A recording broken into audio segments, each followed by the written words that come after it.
கணியன் பூங்குன்றனார் அவருடைய பாடல்ல சொல்லியிருக்காரு, யாதும் ஊரே யாவரும் கேளீர் அப்படின்னு சொல்லியிருக்காரு. எல்லா இடமும் நம்ம இடம் தான் அப்படின்னு சொல்லியிருக்காரு. இருந்தாலும் நம்ம படுத்து உறங்குறதுக்குன்னு நமக்குன்னு ஒரு கூடு, அதுதான் நம்ம வீடு அப்படின்னு சொல்லுவாங்க. அதாவது அந்த வீட்டுக்குள்ள அது அப்படிப்பட்ட ஒரு வீடு நம்ம கட்டணும்னா அதுக்கு பல லட்சங்கள் செலவு பண்றோம், பல கோடிகள் செலவு பண்றோம். அப்படிலாம் வீடை கட்டி உள்ள போய் உட்கார்ந்த உடனே முன்னேற்றத்துல தடைன்னு திடீர்னு ஏற்படுது, நோய் நொடிகள் வருது, இந்த மாதிரி பல தடைகள், பண வரவுல தடை, இப்படி எல்லாம் பாக்குறோம் மேடம். அதாவது நம்ம சரி இதுக்கெல்லாம் கடவுள் தான் காரணம் அப்படின்னு கடவுளை கும்பிடுறோம். சரி இந்த பூஜை அறையை ஒழுங்கா பண்ணிட்டா எனக்கு ஒரு திருப்தி அப்படிங்கிற மாதிரி நம்ம நினைக்கிறோம்.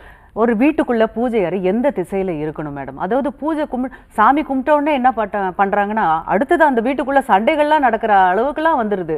இது எதனால ஏற்படுது மேடம்? நிச்சயமா. அதாவது நம்ம வீடு கட்டும் பொழுதே அதிகமாக இன்னைக்கு நிறைய பேர் கேட்குற ஒரு விஷயம் என்னென்னு பார்த்தீங்கன்னா, பூஜை அறை அப்படிங்கிறது எங்கே வைக்கணும்? ஃபஸ்ட்டு ப்ரிஃபரன்ஸ் பூஜை அறை தான். அதை வடகிழக்கில் நாங்கள் கொடுத்துட்றோம், ஏன்னா ஈசானிய பாகம் ஈசனுக்குரிய இடம் அப்படின்னு சொல்லி கொடுக்கணும்னு சொல்லி சில பேர் வாஸ்து அமைப்பில் தவறுகள் பண்ணிடுறாங்க. அது போலவே சில மாவட்டங்களில் தென்மேற்கில் கன்னி மூலையில் தான் நம்ம பூஜை ரூம் வைக்கணும் அப்படின்னு சொல்லிட்டு அந்த மாதிரி அமைப்புகளையும் நிறைய பேர் வச்சுட்டு அதன் பிறகு நிறைய கடன் அப்படிங்கிற ஒரு விஷயத்தில் லாக் ஆகிட்டு நிறைய பிரச்சனைகளை சந்தித்த பிறகு வாஸ்து நிபுணர்களை கூப்பிடுற ஒரு வாய்ப்பை உருவாக்கிக்கிறாங்க. இதில் குறிப்பாக வடகிழக்கும் தென்மேற்கும் ஆணோட திசை அப்படிங்கிறது அடிக்கடி நம்மளோட ப்ரோக்ராமில் நான் பதிவு பண்ணியிருக்கேன்.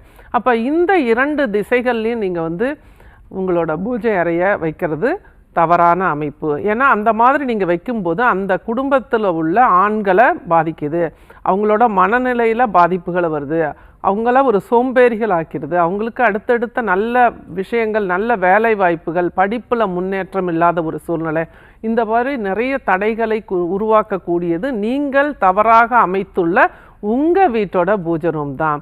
தெய்வ படங்களை நம்ம ஒரு இடத்துல வைத்து அதற்கு ஒரு வழிபாடுகள் மேற்கொள்ளும் போது அந்த இடத்துல டிவைன் எனர்ஜி அப்படிங்கிறது எல்லா இடங்களுமே, நம்ம தவறாக ஒரு இடத்துல வச்சா கூட அந்த இடத்துல நிச்சயமாக இருக்கும்.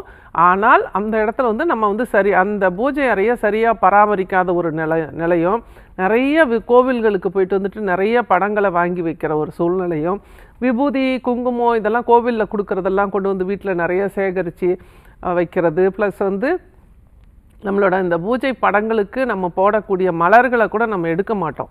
அது காய்ந்து பல வாரங்கள் பல மாதங்கள் இருக்கிற ஒரு அமைப்பு.